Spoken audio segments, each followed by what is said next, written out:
So there is no way guys, Luffy is officially dead. तो one piece के हमने पिछले वाले चैप्टर में देखा था कि इमू ने अपनी जो स्वॉर्ड है वो लूफी के आर पार कर दी थी और सभी फैन यही बोल रहे थे कि लूफी की डेथ हो चुकी है।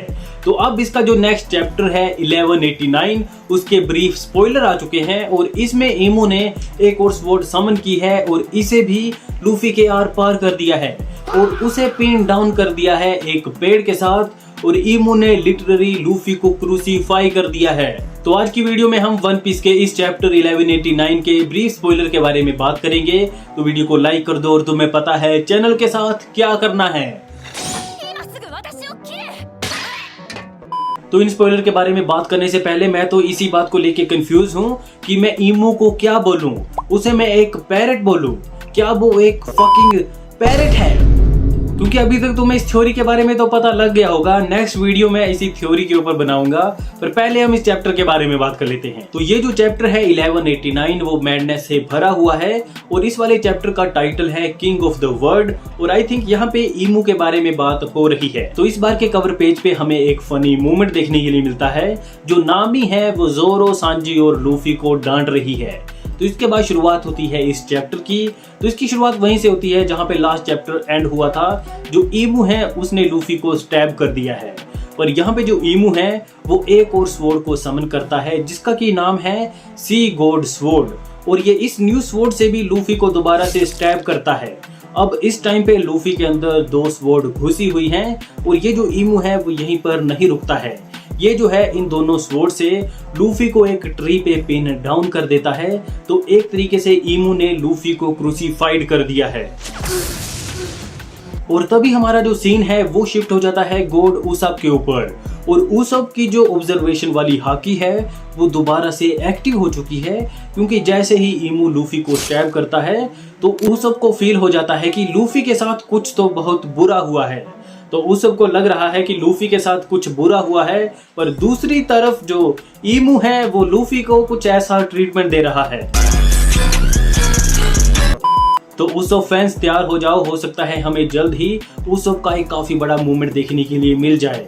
हो सकता है कि उस सब अपने आप को सैक्रिफाइस ही कर दे। इसके चांसेस काफी ज्यादा कम है, पर तुम्हें पता है फैंस चाहते हैं कि उस सब अपने आप को सैक्रिफाइस कर दे। मैं नहीं चाहता हूँ। चल झूठा। तो इसके बाद हमारा जो सीन है वो थोड़े टाइम के लिए शिफ्ट हो जाता है गोंको के ऊपर और गोंको की जो आइस है वो मेल्ट हो रही है, पर अभी भी वो होश में नहीं आई है, अभी भी वो अनकॉन्शियस ही है। पर इसके बाद हमें जो है लोकी दिखाया जाता है और यहाँ पे हमें छोटा सा लोकी का फ्लैशबैक देखने के लिए मिलता है और हमें वो दिन दिखाया जाता है जब लोकी के फादर हेरल्ड की डेथ हुई थी और उस टाइम पे जो शैंक्स है वो भी यहीं पर था। और यहाँ पे जो शैंक्स है वो लोकी को बोलता है कि फ्यूचर में जो वर्ल्ड गवर्नमेंट है एक काफी बड़ी लड़ाई की तैयारी कर रही है और हमारा जो एनिमी है वो होने वाला है वर्ल्ड गवर्नमेंट का लीडर। तो पूरे वर्ल्ड को तो पता ही नहीं है कि वर्ल्ड गवर्नमेंट के ऊपर भी कोई लीडर है जो कि है इमू, या फिर तुम उसे एक तोता भी बोल सकते हो और इसके ऊपर जल्द वीडियो आ जाएगी। ये जो इमू की तोता होने वाली थ्योरी है ना, उसके ऊपर वीडियो जरूर बनाएंगे।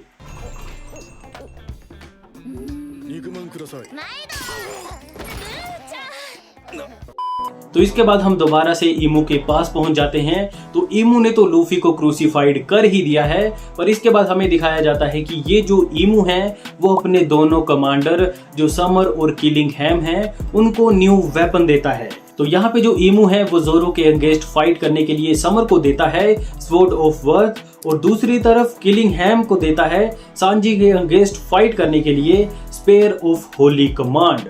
तो समर और जो किलिंग हैम थे वो पहले ही काफी ज्यादा स्ट्रॉन्ग थे। जोरो और सांजी पहले ही स्ट्रगल कर रहे थे इन्हें डिफीट करने के लिए। अब इनके पास ये दो न्यू वेपन आ चुके हैं तो ये पता नहीं अब कितने ज्यादा स्ट्रॉन्ग हो जाएंगे।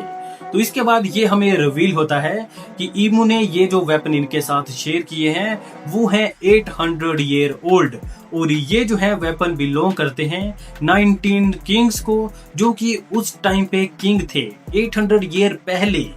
तो ये जो वेपन है वो काफी ज्यादा स्ट्रॉन्ग होने वाले हैं और इससे हमें ये पता लगता है कि इमू जितनी भी स्वॉर्ड को समन कर रहा है ये इन्हीं 18 किंग्स की स्वॉर्ड या फिर वेपन है।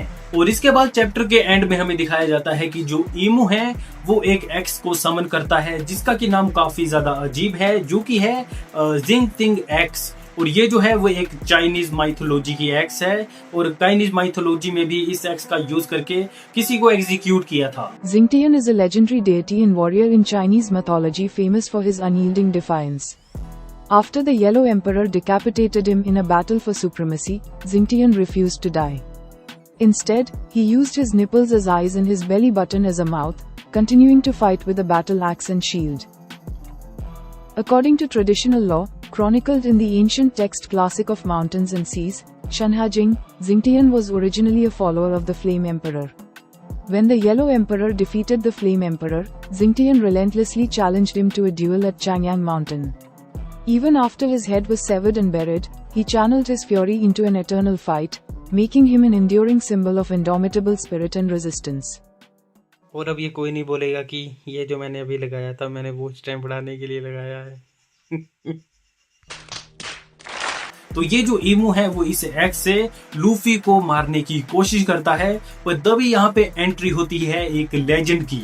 नहीं गाइस, यहाँ पे उसप नहीं आया है, ना ही यहाँ पे लूफी का जो फादर है ड्रैगन वो आया है, और ना ही यहाँ पे मी होक आया है, और ना ही यहाँ पे बोआ हैनकॉक आई है। यहाँ पे आता है माउंटेन ईटर गबान, और ये जो है वो ईमू के अटैक को ब्लॉक करता है और लूफी को बचा लेता है। तो जैसे ही गबान ईमू के अटैक को रोकता है तो ईमू गबान को एक ही क्वेश्चन पूछता है कि तुमने ये कैसे किया।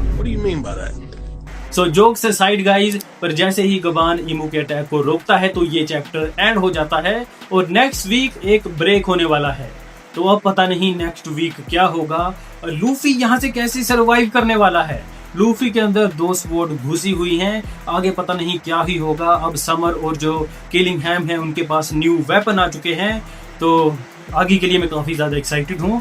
और जब इसका ऑफिशियल चैप्टर आ जाएगा तब हम एक और वीडियो बना के डाल देंगे, क्योंकि ये अभी तक ब्रीफ स्पॉइलर हैं, हर एक चीज़ कंफर्म नहीं है। मतलब हर एक चीज़ तो कंफर्म है, पर जब इसका ऑफिशियल चैप्टर आएगा और भी काफ़ी सारी चीज़ें होंगी। तो बाहर बहुत से बारिश लगी हुई है, लाइट भी जा चुकी है, और आई डोंट नो कि बैकग्राउंड में तुम्हें कैसी साउंड आ रही होगी। हो सकता है मैंने बैकग्राउंड नॉइस रिमूव कर दी हो थोड़ी बहुत। तो वीडियो को लाइक कर दो, चैनल को सब्सक्राइब कर दो, और आप मुझे कमेंट सेक्शन में बताओ कि आप नेक्स्ट चैप्टर के लिए कितने ज़्यादा एक्साइटेड हो, और क्या आपको लगता है कि जो ईमू है वो एक तोता है।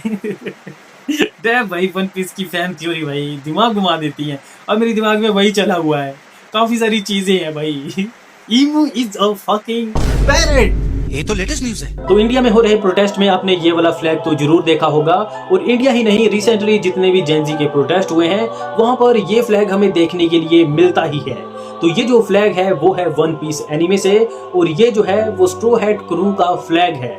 और अब ये जो फ्लैग है वो जितने भी प्रोटेस्ट हैं वहां पर करप्शन के खिलाफ और फ्रीडम का एक सिंबल बन चुका है। और अब तुम सोचोगे कि एक एनिमे का जो फ्लैग है वो इतना ज्यादा सिंबॉलिक कैसे बन गया, तो इसके पीछे का रीजन है वन पीस की स्टोरी। तो वन पीस में पायरेट हैं, मरीन्स हैं, और मरीन को चलाने वाली जो वर्ल्ड गवर्नमेंट है वो है। और ये जो गवर्नमेंट है वो पिछले 700-800 सालों से जो वर्ल्ड है उसे चला रही है, और इसका बस एक ही प्रोपोगेंडा है कि पूरे वर्ल्ड को ये दिखाना कि ये सबसे ज्यादा अच्छे हैं, यही वर्ल्ड को चला रहे हैं, और जो पायरेट हैं वो बुरे लोग हैं। और ये जो पूरी वर्ल्ड गवर्नमेंट है उसे बस 5-6 लोग ही चला रहे हैं, और इन्होंने पूरी हिस्ट्री को अपने हिसाब से चेंज किया है। जितने भी इन्होंने बुरे काम किए हैं उन्हें इन्होंने हिस्ट्री से वैसे ही रिमूव कर दिया है। और वन पीस की स्टोरी में लूफी जो है वो चाहता है फ्रीडम, अपने लिए नहीं हर किसी के लिए।